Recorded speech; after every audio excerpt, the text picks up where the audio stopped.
Fala pessoal, tudo bem com vocês? Chega mais, eu sou o Chico Garcia, inscreva-se no canal e vamos juntos. Para se inscrever no canal, falta bem pouquinho para bater a meta de 1 milhão. Brigadaço, velho, para todo mundo que tá se inscrevendo aí, tô muito feliz. Tá quase batendo aí a meta de 1 milhão, é coisa de dias aí. Pô, sem palavras, rapaziada.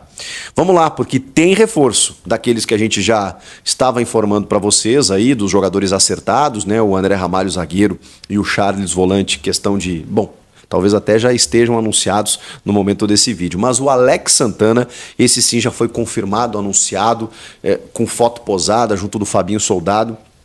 Já chegou, inclusive já está no bid e já pode estrear nessa terça-feira. Olha que loucura, futebol é dinâmico mesmo, né? 29 anos, ele que foi revelado pelo Inter, estava no Atlético Paranaense, começou muito bem, depois teve um pouco de queda e tudo mais, mas é um jogador que eu sempre gostei desde o seu surgimento, e ele é daquele tipo de jogador, vejam só, 29 anos, que ele foi ficando melhor com o tempo.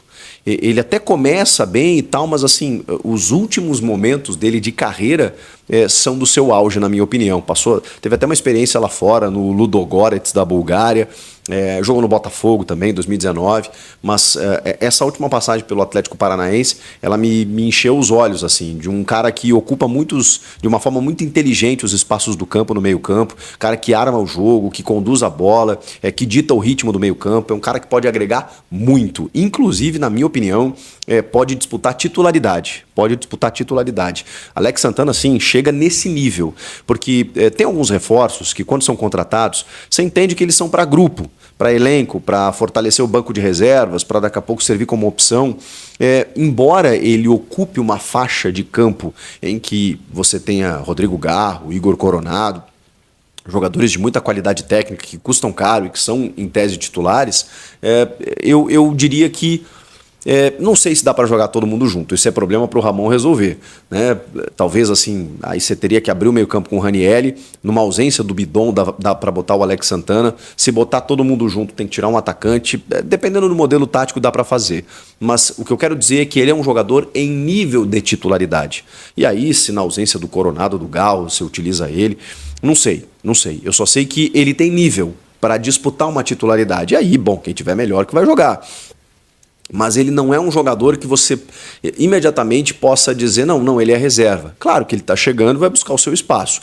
Mas esse status, para mim, ele tem. Jogador nível titular. E isso é importante, porque se você tem 3 jogadores em que, por exemplo, 1 ou 2 no máximo vão poder jogar, isso significa que pelo menos um vai sobrar. Esse sobrar significa que você fortalece o teu banco. E aí não necessariamente o Alex Santana.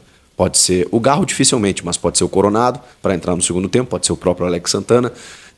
Você fortalece o banco. E é muito importante, numa temporada longa, no Campeonato Brasileiro que a gente está vivendo, você ter no banco de reservas um cara que possa entrar e manter o nível do time. Isso é muito raro hoje. Poucos elencos conseguem isso. De você puxar um jogador do banco e não diminuir o nível do teu time que está jogando. São 5 trocas, gente. Então é natural pela questão física. Até muitos técnicos são cobrados muitas vezes, né, no futebol atual. Poxa, você morreu com 1 ou 2 substituições. E às vezes a gente não percebe que o cara, ao fazer isso, ele está tentando manter o nível do time dele. Porque se ele vai trocar, beleza, ele pode ganhar na questão física, mas não na questão técnica. Então, assim, o Alex Santana, para mim, é uma contratação desse porte, desse nível. O Corinthians, só a lamentar, né, não informou os valores da transação. E era uma promessa do presidente Augusto Melo no início da sua gestão, né, de que o torcedor saberia de tudo, dos valores envolvidos, tanto das compras quanto das vendas, das negociações. Isso foi feito no primeiro momento em alguns jogadores, mas o Alex Santana não foi, né? O clube simplesmente anunciou, falando, né, da compra definitiva. Ele tinha contrato até metade de 2026. O Corinthians arrecada, né, pega o jogador para si, com contrato até o fim de 2027. 29 anos, acho uma idade mesmo, né, que o Augusto tenha prometido, né, que jogadores acima de 30 anos não seriam prioridade. A gente está falando aí de uma idade, para mim, auge do jogador. Ainda mais que você não olha apenas a idade, né? Você olha performance, você olha nível físico, você olha tecnicamente, a função que ele vai exercer, né? Tudo isso está dentro de um contexto. contexto. Alex Santana, gostei. Novo reforço do Corinthians, de todos aqui, para mim, até agora, o melhor. Vamos falar sobre o Balotelli, Mário Balotelli, que assim, gente, existiram conversas, tá? Isso é fato, ninguém inventou. Quando agora, né, a gente vê o Ramon Dias dizendo que em nenhum momento conversou com a diretoria sobre esse nome, parece que o Balotelli foi um balão de ensaio, que nunca foi conversado, mesmo que o presidente nunca tenha dito publicamente, como disse lá do Gabigol no início do ano.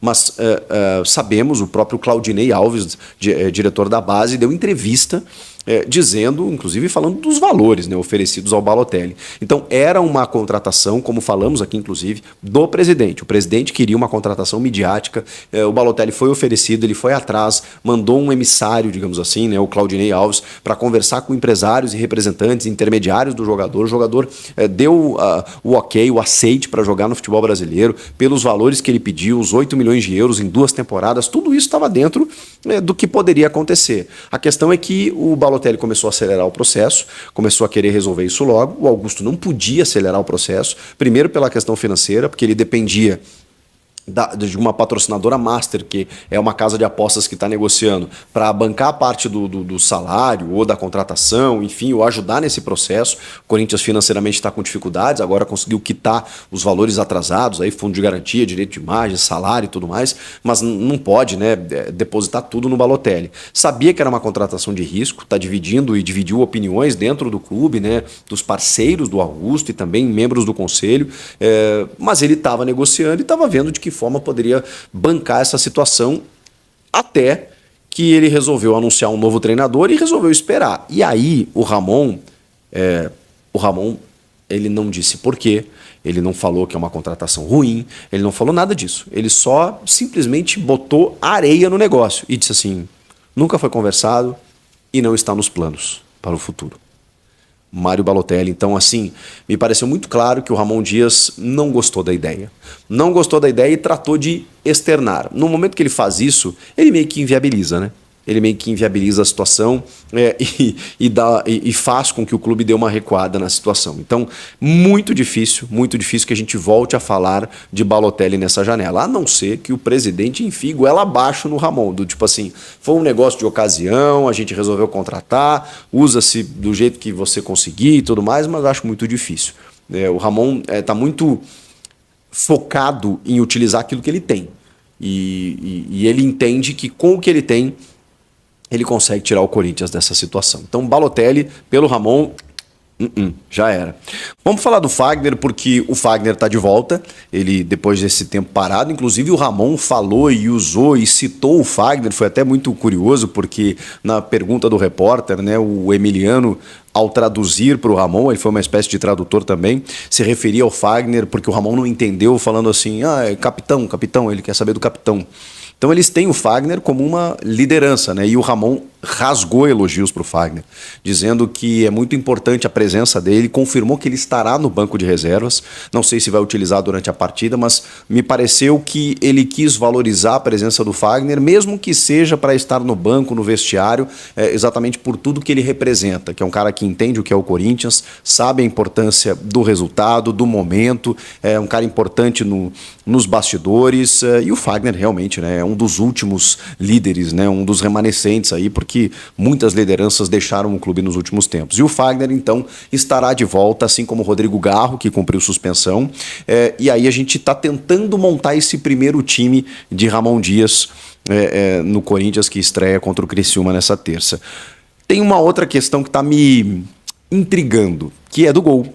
Porque assim, eu fui um defensor de Matheus Donelli, né? Inclusive critiquei a contratação do Hugo Souza, imaginei que tivesse que vir um goleiro muito mais afirmado para você contratar, já que você iria ao mercado contratar com a saída do Cássio e do Carlos Miguel. Se não fosse para contratar um goleiro afirmadíssimo, incontestável, deixasse o Matheus Donelli. Mas a verdade, eu já falei sobre isso, né, é que o Donelli não inspirou tanta segurança nos jogos em que ele teve oportunidade. Muito por conta do contexto, das falhas defensivas, do momento do time. Tudo isso é verdade, mas é a realidade. O Donelli não passou aquela segurança 100%. Então eu começo a entender que o Hugo pode sim receber oportunidades e talvez até já na estreia. A gente não sabe, né? Falei até no vídeo de apresentação dos dois, né? Tem um vídeo aqui no canal sobre isso, que quando questionado eles não quiseram individualizar, disseram que os jogadores nem sabiam ainda, né, quem ia jogar, mas que eles estão muito bem servidos de goleiros, aquela resposta política, né? Eu creio que o Hugo possa sim, até pela mudança da comissão técnica, né, começa o vestibular, né? Então muitos jogadores começam a buscar espaço, outros que daqui a pouco estavam escanteados vão aparecer, outros que estavam jogando daqui a pouco inexplicavelmente vão sobrar, porque tem as escolhas do técnico, tem o modelo tático, tem muita coisa que vai ser nova a partir de agora, né?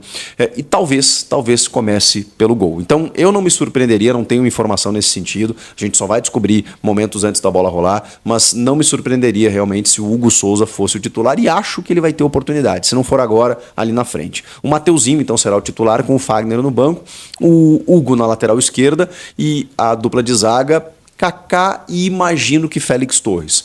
Pode ser o Gustavo Henrique, mas imagino que o Félix Torres, até pela experiência de Copa América, né? O Ramon talvez valorize isso, mas é só uma leitura dos fatos. Meio de campo, bom, aí um time considerado ideal, pelo menos o que vinha jogando, a gente não sabe se da mesma maneira tática, né, disposta no campo, né, mas com Ranieri, Bidon, Garro, Wesley, Romero e Yuri Alberto. Tem outras possibilidades? Tem o Igor Coronado, tem o próprio Alex Santana, tem várias possibilidades dele montar esse time. A gente vai ter que ver como vai ser o primeiro time de Ramon Dias. Estou muito curioso, mais do que isso.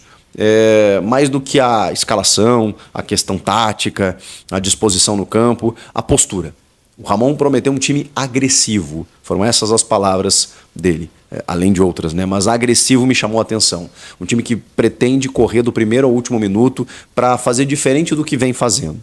O Ramon entende que até pela urgência do resultado imediato, não é uma questão tática que vai resolver no primeiro jogo, e sim a maneira como você encara, a maneira como você joga. Então eu estou imaginando um Corinthians mais brigador, mais pegador, e sem dar chance, sem dar brecha para o adversário. É assim que você joga em casa, é assim que você defende o teu resultado, é assim que você sai da situação onde você está. Não negocia com outro resultado a não ser a vitória. Ele já falou sobre isso também, citei no vídeo passado, que ele está preocupado com os poucos gols do time. Então é uma questão que ele vai tentar resolver. Vai conseguir no primeiro jogo já? Provavelmente não, né? Com tudo que ele tem direito. Mas eu acho que aquele discurso, os trabalhos que ele fez aí nos últimos dias, inclusive na Neoquímica Arena, né, com as referências espaciais, né, que eles citaram, né, que é importante fazer, especialmente com semana cheia, mas que é interessante estar lá. Então tudo isso vai para campo nessa terça-feira, com estreia, com motivação, com novidade, com apoio da Fiel, enfim, tudo para que o Corinthians consiga uma vitória, e ela precisa vir de qualquer maneira para que o time saia dessa situação. E aí, fiel torcedor, tudo bem? A empresa de apostas esportivas, a Parimatch, admitiu contato com um timão aí, Portal Meu Timão, sobre a negociação aí para ser nova patrocinadora do Corinthians, tá? O Timão, por sua vez, aí completou o Corinthians de sem nenhum patrocínio master desde a polêmica de rescisão aí com a VideBet, um espaço mais valioso aí da camisa do Corinthians, tá? Conforme aí apurou o Meu Timão, o Portal Meu Timão, o Corinthians estabeleceu condições para fechar com o novo patrocinador master para evitar o filme repetido com a antiga parceria, tá? A diretoria quer uma garantia de 12 meses de pagamento, além de fechar o acordo sem a participação de intermediários. Além da Parimatch, o Timão também negocia com a Esportes da Sorte, conforme informou em primeira mão o colunista Rodrigo Matos, do portal UOL aí. E fora as condições estabelecidas para fechar com o novo patrocinador, o Timão busca valores aí em torno de 100 milhões de reais por ano, tá? Meus amigos, eu só acho que não precisamos cair, né, para melhorar, tá? Empresas por si só já faz um marketing gratuito, né? Alguém precisa avisar aí o presidente que o Corinthians precisa de um patrocinador master para fechar a conta do fim do ano. Parece que ele não está incomodado aí com a situação, né? No Corinthians tudo é complicado, o jogador é uma novela para ser contratado para fechar um patrocínio a uma novela, né, da Record. Lembrando, fiel, que os créditos desse vídeo são de jornalista Chico Garcia. Se você curtiu esse conteúdo, por favor, esmaga o dedo no like, se inscreve no canal e ativa as notificações. Tá? Um forte abraço a todos aí e até o próximo vídeo.